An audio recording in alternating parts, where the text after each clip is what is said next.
Congratulations, gamers. We did it. We just showed Sony that no price is too high. Talking about the PS5 Pro, of course, just got announced. $700, $80 if you want the optional disk drive, $30 for the optional stand.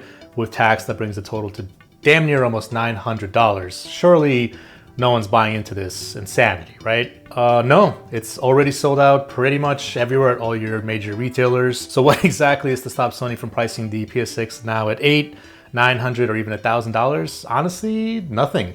So this is not the first time we've had an expensive console, all right? The PS3 60GB version, if you recall, launched in 2005 for $599. If you put that into the inflation calculator for today, it comes out to about $935. That was also sold out everywhere. You couldn't get one for like the first year of its launch, if I recall correctly. Now, so someone might come up with the argument that says, well, just because the PS5 Pro is getting sold out now doesn't mean it's going to, maintain that momentum when it launches, right? Maybe it'll go the way of the PS3 and just be stopped dead in its tracks once it actually releases in November. I'm not quite sure. I think what hurt the PS3 a lot wasn't necessarily its price then. It was that it had insane competition with the Xbox 360, which was one of the best consoles at the time that had an insane legendary run, at least for the first half, which is the half that the PS3 was competing against at launch. If you recall, when the PS3 launched, the 360 already had Mass Effect, Halo 3, Gears of War, Forza 2, Fable 2, Call of Duty 2, and for the first year, it had Oblivion and BioShock, which the PS3 didn't get till like a year later. Right now, that's not the case. Microsoft is pretty much not really in the games business anymore. The stuff they're making is they're focusing more on their, subscription model to get people to pay to play a lot of games from better studios like I almost want to say Blizzard. I don't know if I can say that given the state they're in today, but you know what I mean, right? They bought out Bethesda and all the other studios, and you can pay for their online model and buy those, right? I forget, Game Pass, right? So yeah, we had that, right? Right now, the PS4, or Sony, I should say, still has a lot of goodwill for people because they're still kind of the gamers console. We got a lot of really good exclusives. They just seem to be focusing less on that and focusing more on live service and making some blunders along the way. We'll get to that in a second, but another comparison I want to bring up real quick, just to put into perspective how much $700 is. Because remember, this isn't a new console. This is a refresh, right? The PS4, when it got announced, was $399. And several years later, when the PS4 Pro got announced, that released also at $399, so it was the same one-to-one price, right? Anyone looking to buy the new refreshed PS4 was still paying the same price as the PS4. And in fact, the PS4 Slim, if you wanted the base model, was $299. That is not the case here. Now the PS5 Pro is $700. Let me remind you also that the PS5 discless version was $399, so you're actually paying $300 more from the PS5 discless to the PS5 Pro discless, right? And if you add the stand, it's $730. So you would assume that the PS5 discless would drop to $299. That's not the case. And if you look at the PS5 Slim, that is still $499. So essentially none of the base PS5s are dropping in price, which makes this even more egregious, right? So regardless of inflation and all that, this is unprecedented to have a mid-life cycle refreshment at that much, right?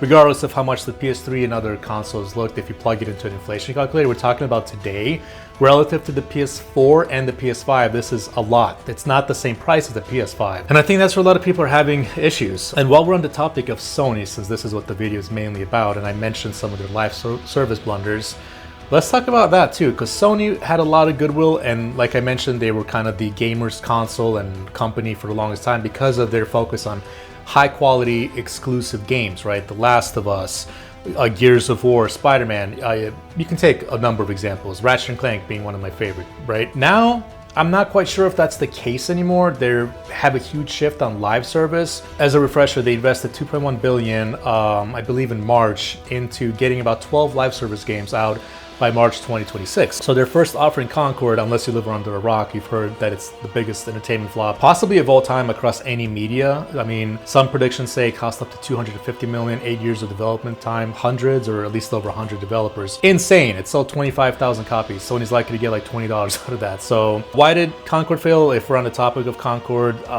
you could argue pronouns and stuff. That probably didn't help. But honestly, I think really it's just how awful the character designs were. It appealed to nobody.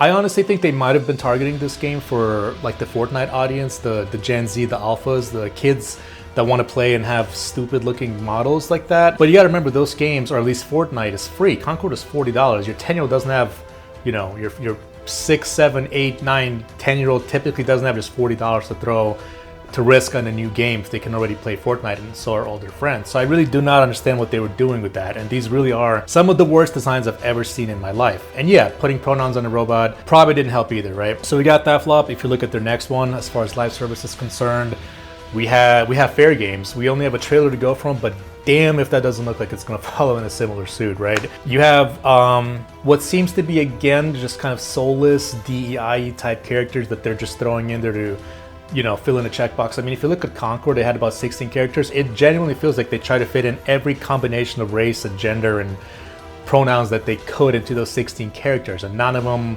were great in any way either. I think if they were going to do that, they could have really gotten some better feedback from their designers or product teams, or whoever. The whole design by committee thing was what one of the artists was claiming. That's kind of what contributed to that. Whatever the case, they really needed someone to pull the curtains back, pull everything back, and just be like, hey, this does not look good. I don't think this is going to go well with our audiences. The fact that they didn't look at the beta feedback was also crazy, and then they doubled down attacking people that criticized it, calling them talentless freaks. None of that helped, right? So you look at Fair Games.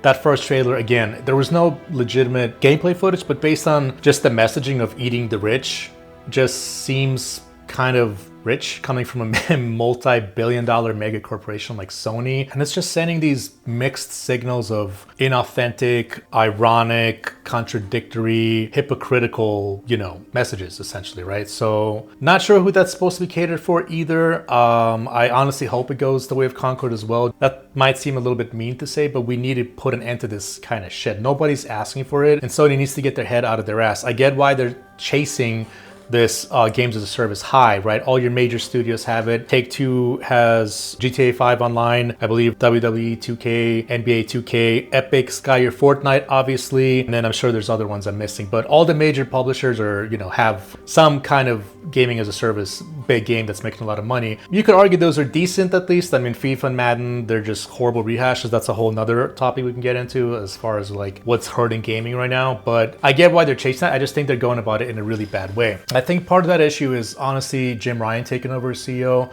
didn't help when they moved their headquarters from Japan to LA. I think that contributed to a lot of this mismanagement and prioritizing the wrong things.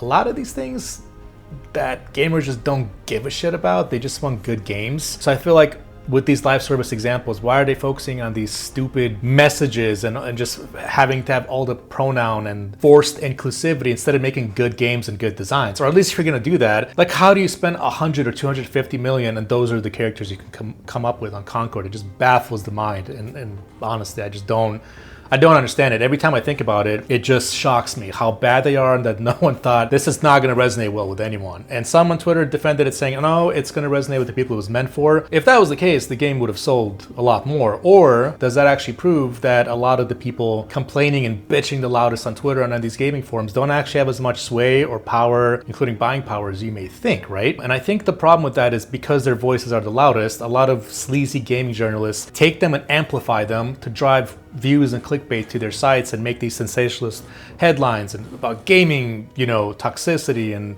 all this other bullshit, right? And then of course you got the calls for boycotts. I know I'm kind of rambling and going on a tangent here, but it's all related, I promise. Boycotting Harry Potter and Wukong. Those are both good games, especially single player games without added live service and a bunch of other egregious bullshit plaguing a lot of modern games today, right? So why aren't we supporting those? Because J.K. Rowling, who in no way contributed to Harry Potter, the video game, said some stuff after she created the IP years later that a lot of people really love. I mean, you can have whatever personal stances you want on her, but don't shame other people into being excited and have bought what looked like and what ended up being a very good Harry Potter game. It just makes no sense. And if anything, these boycotts often drive more sales to them. So my point being with that, a lot of the people bitching about some of the stuff that Concord failed didn't even help to buy it. If these are the people that we are to assume that it was meant for, they didn't even buy it, right? Look at The Acolyte as another example in a separate media TV. Supposedly also was targeted for a different fan base. No one watched that shit. It was some of the lowest, viewable Star Wars shows if you count the hours. That's why it was canceled after one season, whereas Andor was viewed a lot more because it was actually a genuine good Star Wars show and it had people of color and all that. So, examples being here, Sony, since we're on the topic of Sony, is making blunder after blunder. The PS5 Pro at $700 is crazy, focusing on live service. And trying to get 12 live service games out by 2026 is crazy, especially when they're prioritizing on these bullshit things. The crossplay thing is getting better. I heard they're playing ball a little bit more, but their crazy stance on that is also not good. Don't forget, Sony could have very well died with the PS3 when it came out. The numbers were dire. Like I said, it had crazy competition. It's lucky it doesn't have as much of that now, which is why the PS5 Pro might still succeed at this price, which is a separate issue. But back then it did, and it hurt it. What actually ended up helping it catch up the pace and ended up in the end almost tying and almost beating the 316 sales was that it shifted to good games. And that's when we got the start of all this goodwill that they've been built up with Uncharted and a lot of these really good single player games that carried them through PS4 and now into the PS5 era that they're sort of like shifting away from now, lessening cost on single player games and diverting more to live service. It just seems like their values are changing. We need a change of guard, something here, right? I'm just worried for them, honestly. And the bigger worry and how this all ties in is that with Sony testing the pricing boundary, it's gonna let other publishers and game console makers think they can just ask more when really these consoles should not cost this much. If the PS5 Pro, which is a refurbished console, costs $700, you can pay like $400 or $500 more and get a PC to get cheaper games, free online, cloud saves, all of that stuff, right? And the games, the games are usually cheaper. They're not 70. And I think that's another issue. I think this might drive games to cost even more. And some might say, well, games were supposed to catch up for a long time. Yeah, here's the thing with that, right? I don't have problems paying. I would even pay like $100 for Baldur's Gate 3. Good games that deliver insane value without all the unnecessary season passes and all that greedy loot box bullshit, right? But the problem is a lot of them do that and deliver half-baked, broken. Look at Lord of the Rings, a lot of these broken games that come out and they still charge $70 for them, right? So that's the issue. If we now start paying $80 for that, it just is crazy in my mind, right? So do we need a different tier system? If your game is shit and it's reviewed like shit, then maybe it costs half. And if it's like a Baldur's Gate 3, maybe it costs, 100. I don't know. But the point is that's like a weird argument to me. Maybe, I don't know. I mean, in this day and age, inflation's sky high. We have some of the highest rent and interest rates. So it just sucks that we have a mid-refreshed console costing $700. So, damn, I don't even know. This video is just kind of ranting about that because no one expected it to come out at that price. And I really do worry that the PS6 is going to be like $1,000.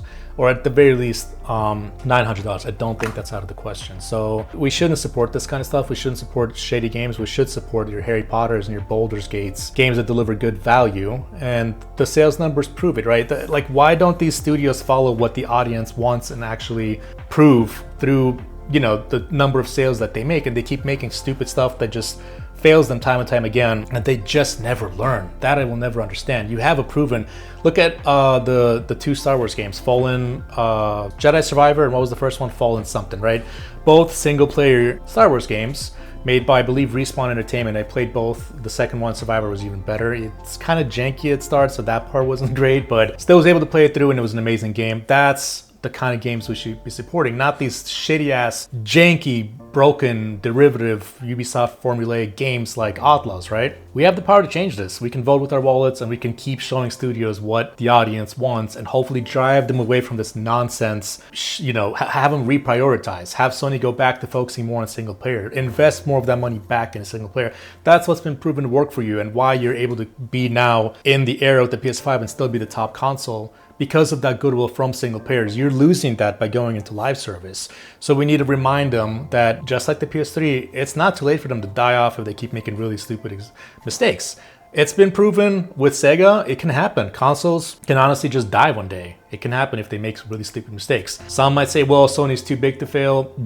Maybe, but it's just not looking good for gamers. And on that notion, one other worry I have with GPUs, with AMD dropping off, I know this is kind of unrelated, but it just goes into this egregious price gouging and just the shady times we live in. AMD just bowed out of the GPU race, or at least they're taking a backseat to it. I worry with that. And the fact that NVIDIA GPUs are already very expensive, that it wouldn't surprise me if the 5090 released at $2,000, which is just absurd. So I guess the way to tie this all in is somehow we need to have like a market correction here or something. I just really worry about the future gaming as far as focusing on the wrong things and charging more for them. Let me know what you guys think. If you agree, do you think completely off the base here with what I'm saying? Do you agree with what I'm saying? Am I just Captain Obvious here, spewing the obvious?